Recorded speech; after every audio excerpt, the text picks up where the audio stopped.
My boyfriend was secretly dating my best friend. I secretly dated her dad. I'd been with Ethan for 2 years, and my best friend Chloe had been single that whole time. Or so I thought. Chloe would come over for wine nights and complain about dating apps while Ethan played video games in the other room. She'd ask me for advice about guys who ghosted her, and I'd comfort her saying she'd find someone amazing. She was at every birthday, every holiday dinner, every celebration we had as a couple. Ethan would barely talk to her, acting like she was just my annoying friend he had to tolerate. Looking back, that should have been the first sign since Ethan never shut up around anyone else. The discovery happened by accident when I came home early from a work trip. My flight got moved up 6 hours, but I didn't tell Ethan because I wanted to surprise him with his favorite takeout. I walked into our apartment and heard voices from the bedroom. Not just voices, but Chloe's specific laugh that she did when she was nervous. Then Ethan saying she looked better in my sundress than I did. I stood in the hallway listening to my best friend of 10 years and my boyfriend of 2, discussing how I was too boring in bed, and that's why they had to find each other. Chloe said I was getting suspicious about her dating life, so they needed to be more careful. Ethan said I was too stupid to figure it out, and they'd been doing this for 8 months without me noticing. 8 months of Chloe crying on my shoulder about being single while going home to my boyfriend. 8 months of Ethan pretending to work late while meeting her at her apartment. 8 months of them sitting at my dinner table eating food I cooked while playing footsie under the table. I left without confronting them and went to my sister's house to think. She wanted to go slash tires, but I had a better idea. Chloe's dad, Bruce, was 51 and divorced for 3 years after her mom ran off with her trainer. He was actually attractive for someone's dad, owned a construction company, and had been lonely since the divorce. I'd met him plenty of times at Chloe's family events, and he always said I was the daughter he wished he'd had instead. Perfect. I started by running into Bruce at the coffee shop near his office. Total coincidence. Definitely not planned after Chloe mentioned his routine. We chatted about construction, and I mentioned needing help with my apartment renovations that didn't exist. Bruce offered to take a look as a favor to his daughter's best friend. He came over when Ethan was at work, and I wore yoga pants and made sure to bend over a lot while pointing at imaginary problems. Bruce started texting me about other things I might need fixed. I always needed something. The sink that worked fine, the door that wasn't squeaking, the light fixture that wasn't broken. Bruce would come over and I'd make him lunch as a thank you. Fresh sandwiches, homemade soup, cookies still warm from the oven. Bruce mentioned he hadn't had home cooking since his divorce. I said it was nice cooking for someone who appreciated it since Ethan never noticed. Bruce started staying longer, talking about his business, his divorce, how Chloe never visited him anymore. Week 3, I suggested we grab dinner after he fixed my perfectly functioning garbage disposal. We went to a steakhouse and Bruce insisted on paying since I'd been feeding him lunch for weeks. We had wine and talked until the restaurant closed. Bruce walked me to my door and said I was special and any man would be lucky to have me. I kissed him on the cheek and said he made me feel appreciated. The actual relationship started the next week. Bruce would take me to nice restaurants on the nights Ethan was supposedly working late, but actually with Chloe. We'd go to concerts and museums and all the places Ethan said were boring. Bruce bought me flowers every week and little gifts just because he thought of me. He treated me like I was precious, while Ethan treated me like I was convenient. Meanwhile, Ethan and Chloe got sloppier. They'd forget their lies and mix up stories. Ethan would smell like Chloe's perfume. Chloe would accidentally mention movies she'd seen that she'd supposedly watched alone. They thought they were so clever sneaking around, but really they were just cruel. After 2 months with Bruce, I invited everyone for Thanksgiving dinner. My parents, Ethan's parents, Chloe, and surprise guest Bruce. When Bruce walked in, Chloe dropped her wine glass. She stammered, asking why her dad was there. I smiled at everyone in the room and took Bruce's hand. Bruce is here because I invited him as my date. Chloe's face went white like someone drained all the blood out of it. Her mouth opened and closed, but no sound came out. Ethan looked confused, his eyebrows scrunched together. He asked why Chloe's dad would be my date. I squeezed Bruce's hand and smiled even bigger. Bruce squeezed back, his warm hand wrapped around mine. He had no idea what was about to happen. I told everyone that Bruce and I have been dating for 2 months now. My voice sounded calm and clear. Chloe's legs gave out and she dropped onto the couch. Her hands were shaking so bad she couldn't hold anything. The wine from her broken glass spread across my carpet in a dark red stain. My mom gasped. Ethan's dad leaned forward in his chair. Bruce kept holding my hand, still not understanding why everyone looked so shocked. Ethan's face changed. I watched it happen in slow motion. First confused, then thinking, then his eyes got wide. He knew that I knew. His mouth opened and words started tumbling out. He said it wasn't what I thought. He said he could explain. He said we should talk privately. Chloe stared at her father with pure horror on her face. Her eyes were huge and filled with tears. My parents sat frozen on the love seat. Ethan's parents looked at each other, then at their son, trying to figure out what was happening. The turkey sat on the table getting cold. Nobody moved to eat. I let go of Bruce's hand and stood up straighter. I told everyone that Ethan and Chloe have been having an affair for 8 months. My voice didn't shake. I said I have proof. I came home early from a work trip and heard everything they said about me. Chloe started crying, big, ugly sobs that made her whole body shake. She begged me not to do this. She said we could talk about it later. She said please don't do this in front of everyone. But I was done protecting her feelings. I was done being the stupid one they laughed about. Bruce's hand went stiff in mine. He turned to look at me. His face had this confused, hurt expression like a dog that got kicked. He asked if that's why I approached him. His voice was quiet. I saw the exact moment he understood. His daughter had betrayed me, and maybe I had used him to get back at her. Ethan's mother stood up fast. Her chair scraped against the floor. She demanded to know if this was true. Her voice was sharp and angry. Ethan started talking fast, saying no, saying it was a misunderstanding, saying I was being crazy. But Chloe was sobbing too hard to back up his lies. Her face was buried in her hands and her shoulders shook. The front door opened and my sister walked in. She was late like always. She looked around the room and I watched her take it all in. Chloe crying on the couch, Ethan standing there looking guilty, Bruce's hurt face, my parents' shocked expressions. She walked straight over to me and stood next to me. She crossed her arms and glared at Ethan. Bruce pulled his hand away from mine. The loss of his warmth felt like a punch. He turned to face Chloe. He asked her directly if she'd been sleeping with my boyfriend. His voice shook. I'd never heard Bruce sound like that before. Betrayed, disappointed, hurt. Chloe couldn't even look at him. She kept her face buried in her hands. That was answer enough. Bruce's whole face seemed to collapse. The strong construction company owner who always stood tall looked like someone had knocked the air out of him. He took a step toward Chloe, then stopped. His hands hung at his sides. I started talking again. I told everyone exactly what I heard that day. How Ethan said I looked worse in my sundress than Chloe did. How they talked about me being too boring in bed. How Chloe said I was getting suspicious and they needed to be more careful. How Ethan called me too stupid to figure it out. My dad's face got red. My mom started crying quietly. Ethan's parents turned to look at their son with fury in their eyes. Ethan's dad stood up and pointed at Ethan. He told him this was unacceptable. Ethan's mom looked like she wanted to slap him. Ethan tried to defend himself. He said I was boring. He said I was distant. He said I didn't pay attention to him. He said that's why he had to find someone else. My sister cut him off before he could say more. She asked if being bored gave him the right to lie to my face for 8 months. Her voice was loud and angry. She asked if being bored meant he could mock me with my best friend. Bruce stood up suddenly. The movement was so fast it made everyone look at him. He walked toward the kitchen. I could hear him breathing hard, like he couldn't get enough air. Chloe jumped up from the couch and followed her father. She was still crying. She kept saying, "Dad, Dad, please." Bruce stood by the sink with his back to everyone. His shoulders were tight. Chloe reached for him, but he pulled away. She started trying to explain. She said she didn't mean for it to happen. She said she fell in love. She said she never wanted to hurt anyone. Bruce turned around and looked at his daughter. He told her he was ashamed of her. His voice broke on the word ashamed. He said he couldn't believe she would betray someone who loved her like family. He said I had been nothing but good to her for 10 years. The pain in his voice made my stomach twist. I realized right then that I had hurt him deeply by using him this way. He was a good man who didn't deserve to be a tool in my revenge plan. Ethan's mother stood up so fast her chair tipped backward. She pointed at Ethan and her voice came out sharp. She told him to pack his things and get out of this apartment. She said they didn't raise him to be this cruel. Ethan's father nodded and said this behavior was unacceptable. Ethan looked at his mother with wide eyes. He started to say something, but she cut him off. She said she was ashamed and disappointed. Ethan turned to look at Chloe on the couch. Chloe had her face in her hands and wasn't looking at anyone. She was still crying. Ethan stepped toward her, but she didn't move. He called her name, but she didn't respond. Bruce was still in the kitchen, and I could hear him breathing hard. Ethan's father walked over and grabbed his son's arm. He told him to go pack a bag right now. Ethan pulled his arm away and said we should all calm down. My dad stood up and told Ethan to do what his parents said. The room felt too small with everyone standing. My mom came over and put her arms around me. She hugged me tight and said she was proud of me. She said I was brave for standing up for myself. Her words should have felt good, but they didn't. I felt empty inside, like I'd won something but lost more. My sister stood next to me with her arms crossed. She glared at Ethan the whole time. Bruce walked back from the kitchen. His face looked different. Older somehow. Tired. He stopped a few feet away from me and just looked at me. His eyes had this hurt in them that made my chest tight. He asked me quietly if any of our time together was real. His voice cracked on the word real. Everyone in the room went silent. Even Chloe stopped crying for a second. I tried to find the right words. I told him it started as revenge. I admitted that. But I said it became real. I said my feelings for him were genuine now.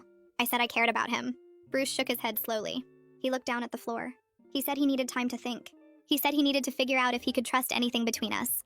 He turned and walked toward the door. Chloe jumped up from the couch. She called out to him. She said, "Dad, please wait." But Bruce didn't stop. He didn't even look at her. He just opened the door and left. The sound of it closing felt final. Chloe stood there staring at the closed door. Then she spun around and looked at me. Her face changed from sad to angry in seconds. She screamed that I destroyed her relationship with her father.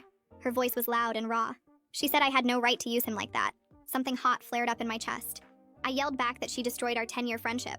I said she slept with my boyfriend and laughed about how stupid I was. I said she sat at my table and ate my food while lying to my face. Chloe's mouth opened, but nothing came out. My sister moved closer to me. Ethan took a step toward us. He said we should talk privately. He said we could work this out. My sister moved fast. She got between Ethan and me. She told him to get out. She said he needed to leave my apartment right now. Ethan's mother grabbed his other arm. She told him to go pack his things. She said he could stay with them tonight. Ethan's father went with them to the bedroom. I could hear drawers opening, things being thrown into a bag. Ethan's mother looked at me. She said she was sorry.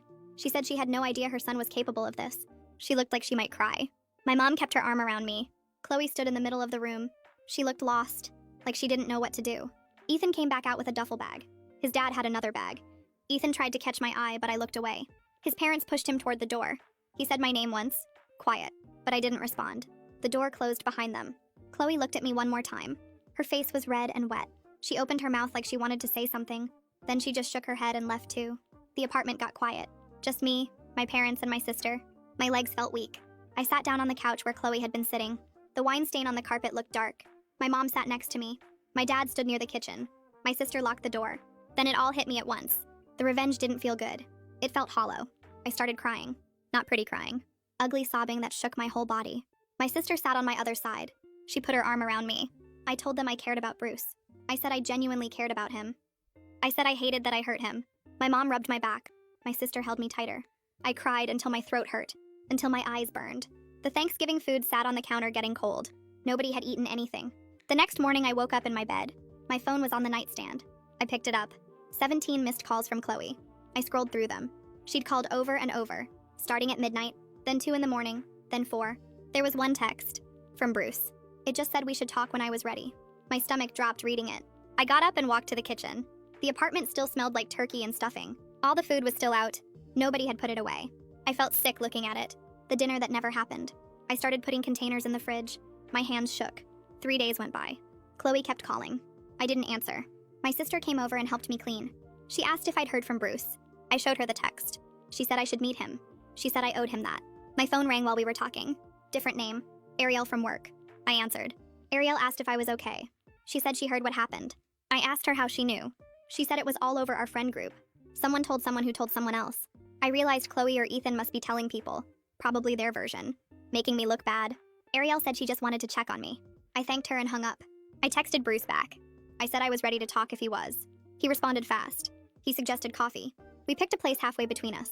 I got there early, sat at a corner table, watched the door. Bruce walked in exactly on time. He looked bad. His eyes had dark circles under them. His hair wasn't combed right. He looked like he hadn't slept since Thanksgiving. He sat down across from me. We ordered coffee. Neither of us drank it. Bruce said Chloe had been calling him constantly. He said she kept trying to explain, trying to apologize. He said he couldn't even look at her right now. His voice was flat, empty. I didn't know what to say. Bruce leaned forward. He looked right at me. He asked me directly why I chose him for revenge. The question hung in the air. I could have lied, but I didn't. I told him the truth. I said I engineered our first meeting. I said the apartment repairs were fake. I said I wore yoga pants on purpose. I said I made him lunch to keep him coming back. Bruce listened. His jaw got tight. His hands gripped his coffee cup. I watched him process everything. Every dinner, every concert, every time I kissed him. He was seeing it all through new eyes. Seeing the manipulation, the calculation, the revenge. I said I didn't set out to hurt him. I said the first meeting was planned and the repairs were fake. But somewhere between his 3rd visit and our 10th dinner, I stopped thinking about revenge.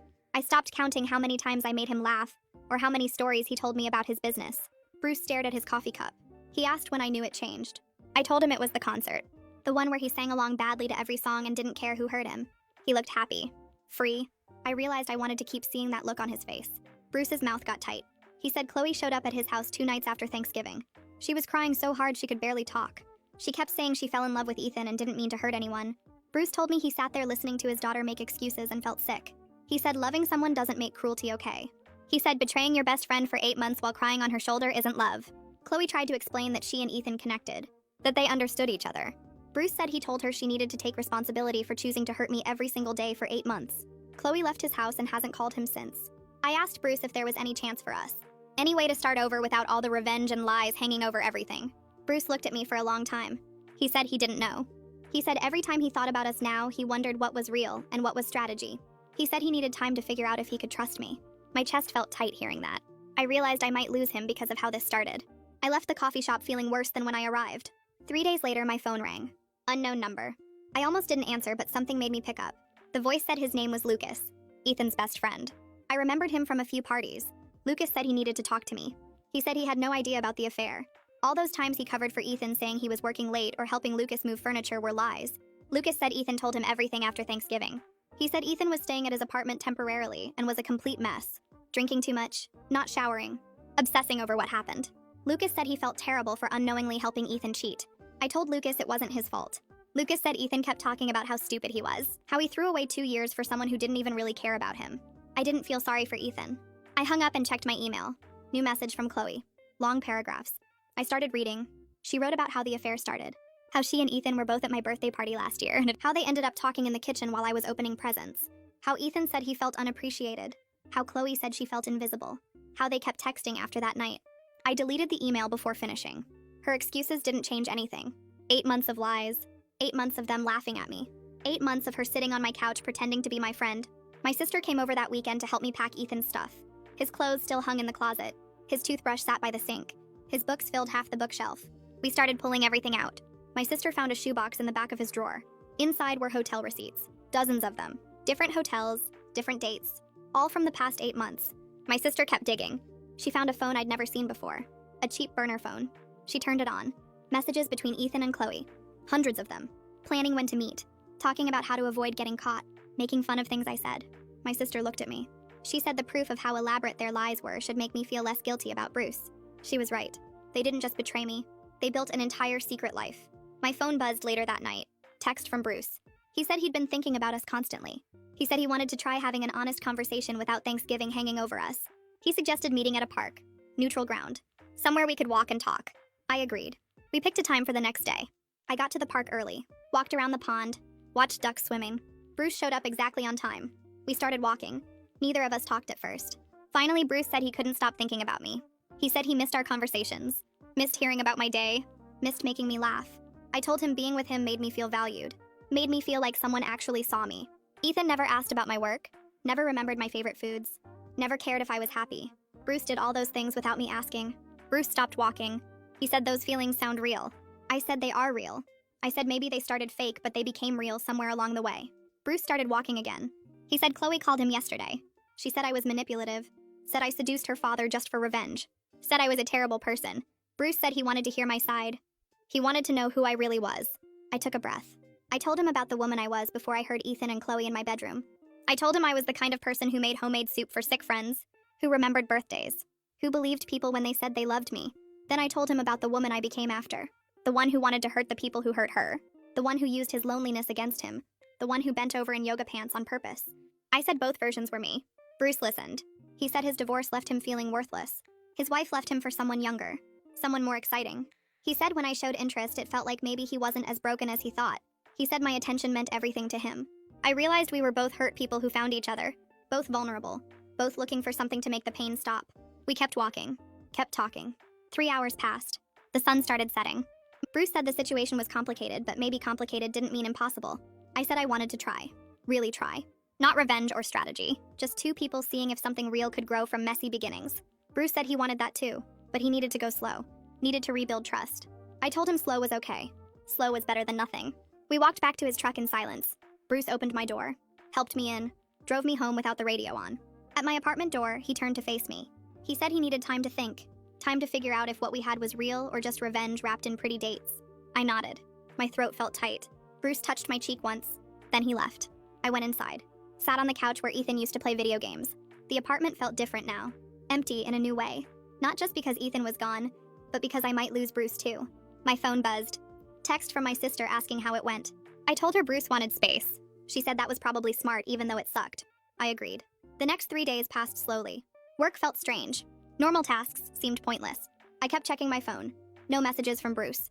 Plenty from blocked numbers that were probably Ethan. I deleted them without looking. Friday night, someone knocked on my door. Hard. Repeated. I looked through the peephole. Ethan stood there swaying. His shirt was wrinkled, hair messy. He knocked again. I opened the door with the chain still on. He stank like whiskey. His eyes were red. He started talking fast, saying he made a mistake. A huge mistake. He loved me. Always loved me. Chloe meant nothing. Just a stupid fling. He wanted to come home. Wanted to fix everything. I stared at him. This man I spent 2 years with, who called me boring and stupid to my best friend, who spent 8 months lying to my face. He reached for the door, tried to push it open. The chain held. I told him no. He said please. Said he lost everything. Lost his job. Lost his apartment. Had nowhere to go. I said that wasn't my problem. He said I was being cruel. I laughed. Actually laughed. Told him Cruel was mocking me in my own bedroom. Cruel was 8 months of lies. Cruel was making me cook dinner while he played footsie with Chloe under my table. Ethan started crying, real tears running down his face. He said he was sorry. So sorry. He made a terrible mistake. I said his mistake lasted 8 months. That's not a mistake. That's a choice. He kept begging, getting louder. I pulled out my phone, called Lucas. He answered on the second ring. I told him to come get Ethan. He was drunk at my door. Lucas said he'd be right there, 10 minutes tops. Ethan heard me. Started yelling that he didn't need Lucas. Didn't need anyone. Just needed me to forgive him. I closed the door, locked it. Ethan kept knocking, kept talking through the door, saying he changed. He was different now. He understood what he lost. I sat on the couch, listened to him ramble. 15 minutes later, Lucas knocked. Different knock, calmer. I opened the door. Lucas stood there looking embarrassed. Ethan was slumped against the wall. Lucas grabbed Ethan's arm, pulled him up. Ethan tried to shake him off. Lucas held firm. He looked at me, said he was sorry. Again, he didn't know about the affair until Thanksgiving. Didn't know Ethan was lying about work. I told him it wasn't his fault. Lucas nodded. Then he said something else.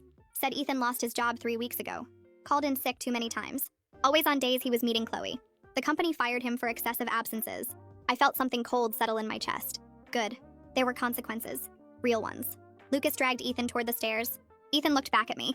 His face was a mess. Tears and snot. He said he loved me. I closed the door. The next morning, my mom called. Asked if I wanted to come for dinner. Just family. I said yes. Showed up at 6. My dad hugged me at the door. Mom had made pot roast, my favorite. We sat at the table. Made small talk about work. About my sister's new job. About their neighbor's annoying dog. Then Mom asked about Bruce. Her voice was gentle. Careful.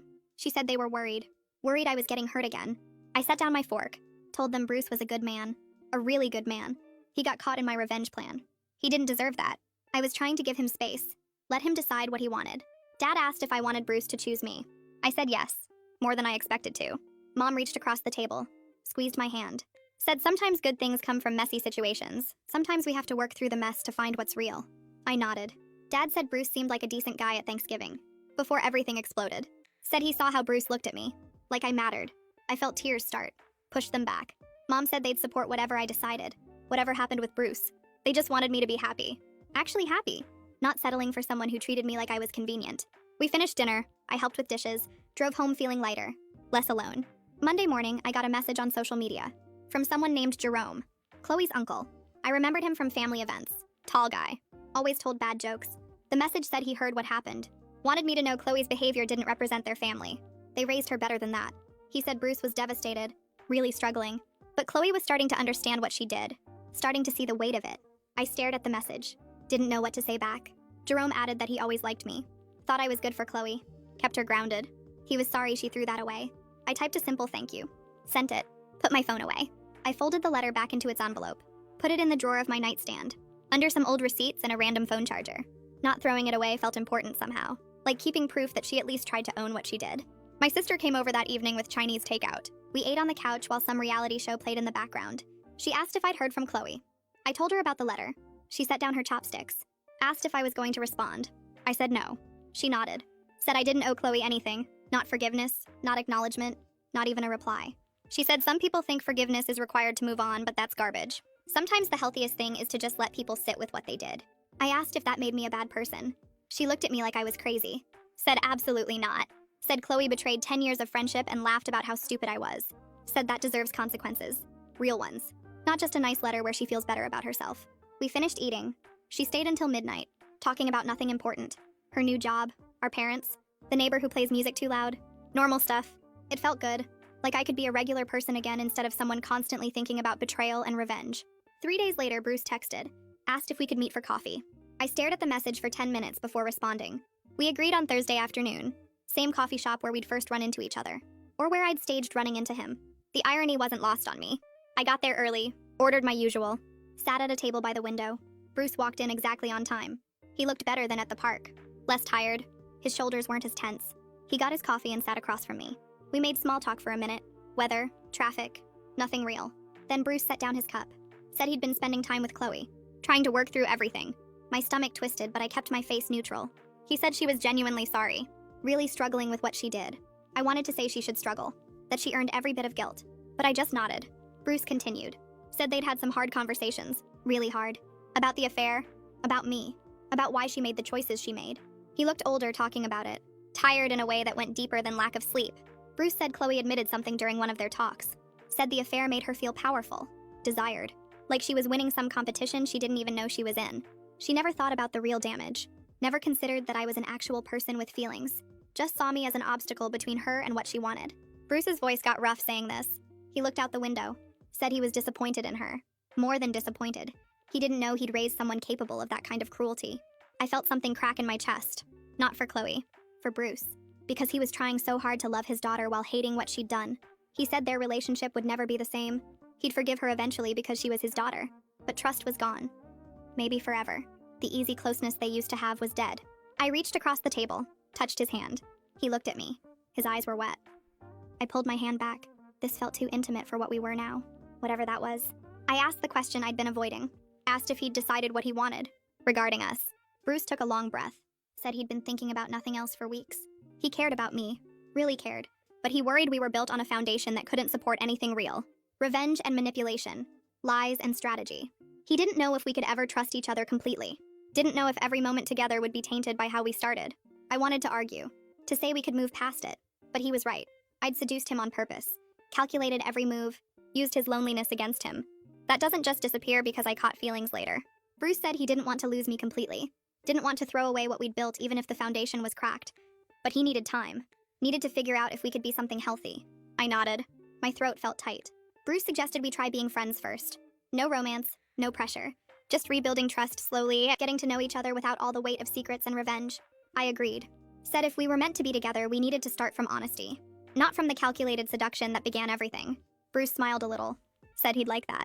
We finished our coffee. Made plans to meet again next week. Same time, same place. He hugged me before leaving. It felt different from before. Less charged, more careful. Like we were both afraid of breaking something fragile. The next month passed slowly. Bruce and I met every Thursday for coffee. We talked about everything. His business, my work, our therapy sessions, the ways we were both trying to heal from different wounds. The conversations felt genuine in a way they hadn't before. When I wasn't performing.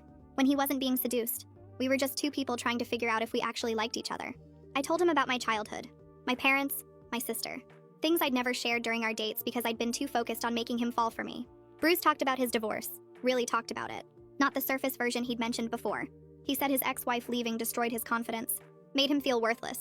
Unlovable. That's why my attention had meant so much. Why he'd fallen so fast. We were both vulnerable people who found each other at the wrong time. Or maybe the right time, but the wrong way. Hard to tell. I looked forward to Thursdays. To seeing Bruce without any agenda except enjoying his company. It felt lighter. Easier. Like maybe we could actually build something real from the wreckage. A mutual friend called me on a Tuesday. Someone who'd known both me and Ethan for years. She said Ethan had asked her to reach out. He wanted to meet. To apologize properly. To explain himself. I felt my jaw tighten. Told her no. She tried to convince me. Said Ethan was really struggling. Really sorry. I cut her off. Said I didn't need Ethan's apology to move forward. That him feeling better about himself wasn't my responsibility. He should focus on becoming a better person for his own sake. Not for mine. She went quiet. Then said she understood. I hung up feeling lighter. Like setting that boundary freed something in me. Ethan didn't get to control my healing by making me listen to his excuses. I got to decide when and if I ever wanted to hear from him. Right now, the answer was never. Lucas texted me a few days later. Said he'd been meaning to reach out. Wanted me to know Ethan was in therapy. Actually working on himself. Acknowledging how cruel he'd been during the affair. How he'd mocked me, betrayed me, used me. Lucas said Ethan was finally taking responsibility. I read the message twice. Typed back that I appreciated him telling me. But I had no interest in reconciliation or friendship with Ethan. Ever. Lucas responded immediately. Said he completely understood. Just wanted me to know Ethan was trying to change. I put my phone down. Part of me was glad Ethan was getting help. The other part didn't care. His healing was separate from mine. I didn't need to forgive him or acknowledge his growth to move on with my life. That realization felt powerful. Like I was taking back control he'd stolen. Another letter arrived from Chloe. Shorter this time. Just one page. She said she was moving to a different city. Needed to start over. Give everyone space to heal without constant reminders. She wrote that she hoped someday I could forgive her. But she understood if that never happened. She wasn't asking for anything. Just wanted me to know she was leaving. The letter felt different from the first one. Less about making herself feel better. More about accepting consequences. I put it with the other one. In my nightstand drawer. Maybe someday I'd throw them both away. Or maybe I'd keep them forever. Reminders that people can change even when relationships can't be saved. Thursday came again. Bruce and I met for coffee. He seemed distracted. Kept stirring his drink without drinking it. I asked if everything was okay. Bruce said Chloe was moving. To Portland. She'd gotten a job there. Needed distance from everything that happened. He said it was partially his suggestion. He'd told her space would help everyone heal. Give them room to rebuild their relationship without the constant weight of what she'd done. Bruce looked sad saying this, but also relieved. Like he needed the distance too. Needed to not see her every day and remember she'd betrayed someone he cared about. I asked how he felt about it. Bruce shrugged. Said he was her father. He'd always love her. But right now he needed space as much as she did. Too many reminders. Too much hurt. Maybe with time and distance they could find their way back to each other. But the relationship they had before was gone. They'd have to build something new. Something honest. Even if it was smaller and more careful than what they'd lost. My mom called on a Wednesday afternoon. She wanted to know if Bruce and I could come for dinner that weekend. Just the four of us. She said she wanted to get to know him better without all the drama hanging over everything. I checked with Bruce and he agreed immediately. He seemed almost eager for it. Like he wanted my parents to see him as more than just the guy who got caught up in my revenge plan. Saturday evening we drove to my parents' house. Bruce brought flowers for my mom and a bottle of wine for my dad. The gesture made my chest tight because it showed how much he cared about making a good impression. My mom hugged him at the door like he was already part of the family. My dad shook his hand and led him to the living room to talk about construction projects. I helped my mom in the kitchen while Bruce and my dad bonded over renovations and building codes. My mom kept glancing toward the living room with this soft smile. She whispered that Bruce seemed like a really good man. Kind. Genuine. The type who would treat me right. I told her he did. That he made me feel valued in ways Ethan never had. She squeezed my hand and said she was glad something good came from all the hurt. Dinner went smoothly. Bruce told stories about his construction company and the funny things that happened on job sites. My dad laughed at all the right moments. My mom asked Bruce about his interests and hobbies. He talked about concerts and museums, all the things we'd discovered we both loved. My parents exchanged these knowing looks across the table, like they could see this was real between us. Not just revenge or manipulation, something that had grown into actual feelings and connection. After dessert, my dad took Bruce outside to show him the deck he was planning to build. My mom pulled me into the kitchen to help with dishes. My sister showed up just as we were finishing the dishes. She'd texted earlier asking if she could stop by. I knew she wanted to check on how dinner was going. She gave me a quick hug, then joined Bruce and my dad outside. Through the window, I watched her talking to Bruce. She was probably grilling him with questions, making sure his intentions were good. When they came back inside, my sister grabbed my arm and pulled me down the hallway to my old bedroom. She closed the door and turned to face me with this serious expression. She said she could see that Bruce really cared about me, that the way he looked at me during dinner was genuine, full of warmth and affection. She admitted she'd been worried at first that this whole thing was just about revenge, that I was going to hurt Bruce and myself in the process. But watching us together changed her mind. She thought maybe something good could actually come from all the mess. Maybe Bruce and I could build something real and lasting. I sat on my old bed and felt tears prick my eyes. I told her I was hopeful, that I wanted this to work more than anything, but I was also scared. Scared of getting hurt again after everything with Ethan. Scared of hurting Bruce worse than I already had by using him at the start. My sister sat next to me and put her arm around my shoulders. She said relationships that start messy can still become beautiful if both people are willing to work at it. Bruce seemed willing. So did I. That was what mattered now. 3 weeks later, Bruce surprised me with concert tickets. The band we'd both mentioned loving during one of our early coffee dates. Back when we were still just talking and getting to know each other. I couldn't believe he remembered. We drove to the venue on a Friday night. The place was packed with people. Bruce held my hand as we made our way through the crowd to find our seats. The lights dimmed and the music started. Being there felt different from anything we'd done before. Like a fresh start. No pretense, no hidden plans. Just two people enjoying something together because they wanted to. Bruce sang along to the songs he knew. I leaned against his shoulder and felt genuinely happy. Not the forced happiness I'd felt with Ethan toward the end. Real happiness that came from being with someone who treated me well. After the concert, we walked back to Bruce's truck slowly. Neither of us wanted the night to end. Bruce stopped under a streetlight and took my hand in both of his. He said he was ready to try dating again. For real this time. With complete honesty between us. No more questions about how we started or why. Just moving forward together. I felt my throat get tight with emotion. I told him I wanted that too. But I was scared of messing it up. I cared about him so much. More than I'd expected to when this all started. The thought of losing him because I made mistakes or hurt him again made my chest ache. Bruce pulled me closer and said we'd figure it out together. That's what people do when they care about each other. They work through the hard stuff instead of running away. The next week, we sat down at Bruce's kitchen table with coffee and had a serious conversation about our relationship. We needed ground rules if this was going to work. Complete honesty about everything. No hiding feelings or problems. Regular check-ins about how we were doing. Talking through issues instead of letting them build up. Bruce said trust had to be rebuilt through actions, not just words. He needed to see consistency from me. Proof that I was committed to this for real. I agreed completely. I told him I'd be open about everything. My therapy sessions, my feelings about Ethan and Chloe, any doubts or fears I had. Bruce promised the same. He'd tell me when something bothered him instead of staying quiet and letting it fester. We shook hands across the table like we were making a business deal. Then we both laughed because it felt ridiculous to be so formal about a relationship. But we both knew we needed this. Clear expectations and boundaries.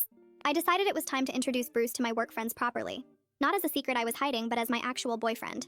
I invited Ariel and 2 other colleagues to happy hour at a bar downtown. Bruce met us there after work. He wore a nice shirt and seemed a little nervous. I introduced him to everyone and explained how we met. The real version this time. Not hiding anything. Ariel shook his hand and studied him carefully. She asked him questions about his business and his interests. Bruce answered honestly and made everyone laugh with stories about construction mishaps. By the end of the night, Ariel pulled me aside near the bathroom. She said Bruce clearly treated me well. She could see it in how he looked at me and listened when I talked. She approved completely. Said I deserved someone who made me happy after everything I'd been through. The validation from my friends made me feel lighter. Like I was finally building a life I could be proud of instead of hiding parts of it. Bruce invited me to a work event at his construction company. A barbecue for all his employees and their families. He introduced me as his girlfriend to everyone we met. The pride in his voice made me feel special. Like he was genuinely happy to have me there. Several of his employees mentioned they'd never seen him this happy since his divorce. One older guy said Bruce had been pretty closed off for years. Focused only on work? Never talking about his personal life. But lately he'd been different. Smiling more. Taking time off. Actually enjoying life again. The comments made me realize we were building something real. Something that other people could see and recognize as genuine. 4 months after Thanksgiving, my phone rang with an unknown number. I almost didn't answer, but something made me pick up. Ethan's mother's voice came through the line. She apologized immediately for calling. Said she'd been meaning to reach out for months. She wanted me to know how sorry she was for her son's behavior. How he'd treated me was unacceptable. She and Ethan's father had cut him off financially until he proved he was actually changing. They'd made him move out and get his own place. Find a new job. Start therapy. She said they hoped I could find happiness after everything. I thanked her for calling. Told her I appreciated her reaching out. But I'd moved on completely. Found someone who treated me the way I deserved. She sounded relieved to hear that. Said she was glad I was doing well. After we hung up, I felt nothing about Ethan. No anger, no hurt, just complete indifference. He was part of my past. Bruce was my present and hopefully my future. An email from Chloe appeared in my inbox one morning. The subject line said sorry. I stared at it for a full minute before opening it. The message was brief. She said she was in therapy working on herself, really examining why she'd done what she did. She wrote that she was genuinely happy I found someone who treated me well. Jerome had shared a photo of Bruce and me together at some family event. Seeing us happy had made her realize she'd made peace with everything. She wasn't asking for forgiveness or friendship. Just wanted me to know she was trying to become a better person. I closed the email without responding. Maybe someday I'd feel ready to acknowledge her attempts at redemption, but not today. Today I was focused on moving forward with Bruce. Bruce and I had our first real fight on a random Tuesday evening. We were at his house making dinner together. I asked him about something that had been bothering me. How he sometimes avoided difficult conversations. Changed the subject when things got uncomfortable. Bruce got defensive immediately. Said I was being too pushy, too demanding. I pushed back saying communication was one of our ground rules. We couldn't avoid hard topics just because they were uncomfortable. The argument escalated. Voices raised. Both of us frustrated. Then Bruce stopped mid-sentence. Took a deep breath. Said we were doing exactly what we promised not to do. Shutting down instead of talking through it. We sat at the kitchen table and actually discussed the issue. Bruce admitted he had a habit of avoiding conflict from his marriage. His ex-wife had been explosive during arguments, so he'd learned to just stay quiet. I explained I needed him to tell me when something bothered him, even if it was hard. We worked through it by actually communicating. No yelling, no walking away. Just honest conversation until we understood each other. After we'd resolved everything, I felt almost proud. We'd fought and fixed it in a healthy way. That felt like proof we were building something that could last. My therapist's office had those leather chairs that made squeaking noises every time I shifted positions. I sat there picking at my cuticles while trying to explain the guilt that kept me up at night. She asked me to describe what specifically made me feel guilty about Bruce. I told her it was the way his face looked when he realized I'd used him. The hurt in his eyes when he pulled his hand away from mine at Thanksgiving.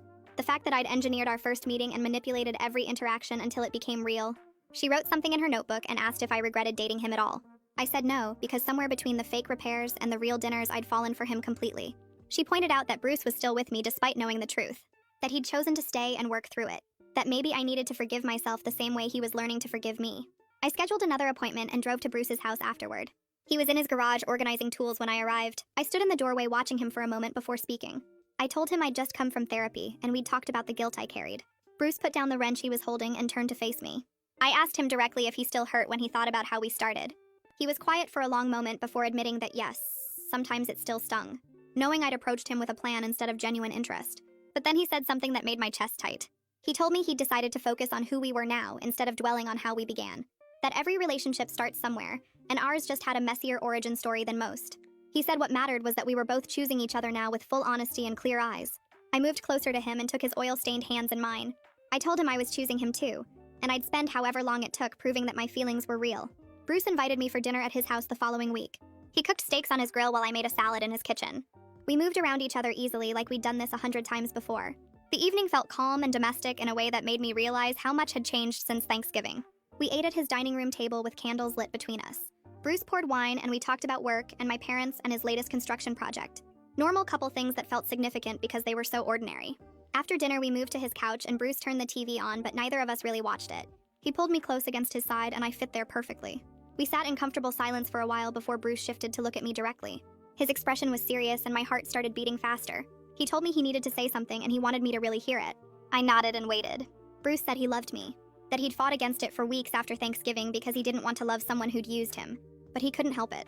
He loved the way I laughed at his terrible jokes, the way I listened when he talked about his business problems, the way I made him feel like he mattered. He loved me despite the messy beginning and he needed me to know that. I felt tears building in my eyes as I told him I loved him too. That I'd been scared to say it first because I didn't think I deserved it after what I'd done. But I loved him completely and genuinely. Bruce kissed me and it felt different from all our other kisses. It felt like a promise. We stayed up late talking about everything. I admitted that our beginning was wrong and messy and I wished I could go back and meet him differently. Bruce said he understood, but we couldn't change the past. All we could do was build something real and honest moving forward. He said what we had now was worth fighting for, regardless of how it started. I fell asleep on his couch that night with his arm around me, feeling more secure than I had in months. 6 months after Thanksgiving, my apartment looked completely different. I'd redecorated and gotten rid of everything that reminded me of Ethan. New couch, new bedding, new kitchen table where Bruce and I ate breakfast together on weekends. My life had transformed in ways I never expected when I'd stood in that hallway listening to my boyfriend mock me. I had a relationship built on honesty and mutual respect. Bruce valued my opinions and made me feel appreciated every single day. We'd established boundaries and communication patterns that made me feel safe. I'd learned to speak up when something bothered me instead of staying quiet and resentful. My therapist said I'd done real work on myself and it showed. I'd set better boundaries with everyone in my life, not just Bruce. I'd stopped accepting behavior that made me feel small or unimportant. My sister said I seemed lighter somehow, like I'd put down a weight I'd been carrying. Bruce and I were planning a trip to the coast for my birthday. He'd booked a bed and breakfast and made reservations at restaurants he knew I'd love. We spent evenings looking at photos of the area and planning what we wanted to do. The excitement I felt about our future was genuine and uncomplicated. I'd learned that revenge didn't heal betrayal. Confronting Ethan and Chloe at Thanksgiving had felt satisfying in the moment, but it didn't erase the hurt they'd caused. What actually helped was building a life I was proud of with someone who treated me well. Bruce made me coffee every morning and kissed my forehead before leaving for work. He texted me throughout the day just to check in. He listened when I talked about my problems and offered actual solutions instead of dismissing my concerns. The contrast between him and Ethan was stark, and made me grateful every day that I'd discovered the affair. My parents had Bruce over for dinner regularly now, and my dad actually liked talking to him about construction and business. My mom said she could see how happy I was, and that's all she wanted for me. I'd stopped checking Ethan's social media months ago because I genuinely didn't care what he was doing. That indifference felt like the real victory. I stopped at the coffee shop near my office on a random Tuesday morning. The line was long and I was scrolling through my phone when someone said my name. Jerome stood behind me holding a briefcase and smiling warmly. I hadn't seen him since before Thanksgiving and felt awkward for a second. He asked how I was doing and seemed genuinely interested in the answer. We ordered our coffees and Jerome suggested we sit for a minute if I had time. I texted work that I'd be a few minutes late and joined him at a small table. Jerome started by saying he'd heard about everything that happened. He wanted me to know that Chloe was doing better now. She'd been in therapy for months and was really working on herself. He said she'd moved to a different city to give everyone space and was building a new life there. Jerome mentioned she'd sent him a photo recently and she looked healthier and more at peace. Then he brought up Bruce. He said he'd seen Bruce at a family gathering a few weeks ago, and he seemed happier than Jerome had seen him in years. Really genuinely happy in a way he hadn't been since before his divorce. Jerome said whatever Bruce and I had together was clearly good for him. I felt relief hearing that other people could see how real our relationship was. Jerome finished his coffee and stood to leave. He told me he was glad things had worked out, and that sometimes life takes unexpected turns that end up being exactly what we needed. After he left, I sat there thinking about everything that had happened. The path to Bruce had been complicated and messy and morally questionable. I'd used him for revenge and hurt him in the process. But somehow we'd built something genuine from that messy beginning. I had someone who truly loved me and treated me with respect. Bruce had someone who made him feel valued and appreciated. Chloe was working on becoming a better person. Even Ethan was supposedly in therapy trying to change. I finished my coffee and walked to work thinking about how sometimes the best revenge really is just living well. Finding genuine happiness with someone who sees your worth. Building a life you're proud of instead of staying stuck in bitterness. I had all of that now with Bruce, and it felt better than any revenge plot ever could.